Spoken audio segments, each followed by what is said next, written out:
It's really important in order for it to be a play-based curriculum and truly child-led, is that it's the child's play agenda that is kept at the heart of things, and that by all means as teachers we can feed in concepts and attitudes, dispositions, skills and knowledge that are useful to stretch and extend the learning, to support the learning that's naturally happening, but it's not okay for us to take it off track, to take things that are already what's happening off track and poke our literacy agendas in there where they have no place.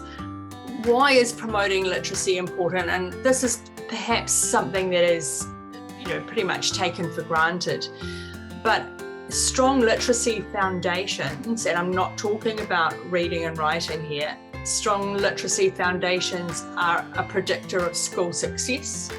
And literacy, the ability to make sense of not just reading and writing, but a range of literacies, gesture, music, dance, drama, a range of art, a range of literacies, is a gateway to all sorts of other forms of learning.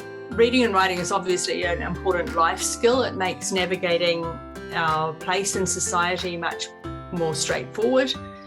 And it's founded on a really strong oral language foundation.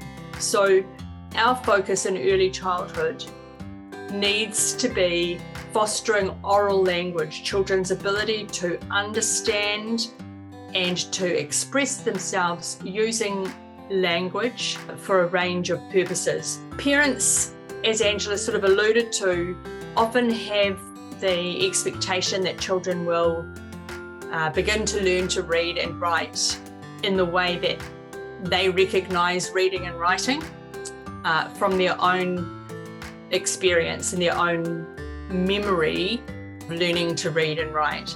Now, most of us can't remember our very early years, our preschool years very well. And so our memories of learning to read and write are fairly school-based.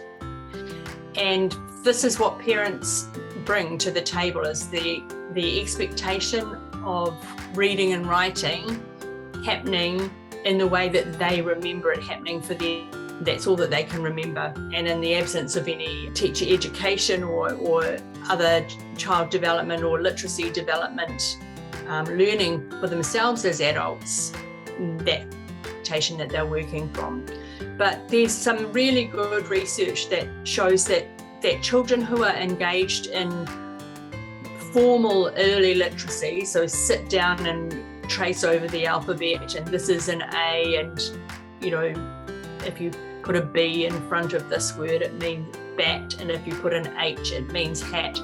In formal, schooly type ways, children who are engaged in those experiences in their preschool years, particularly their early preschool years, may show some initial advantage in reading and writing, but they are caught up and exceeded by children who have informal literacy experiences but strong foundations by the age of 7. So this is a really great argument for not pushing formal sit down and read and write sort of experiences too early. The advantage that happens initially doesn't last, and in fact it can become for many children a disadvantage later.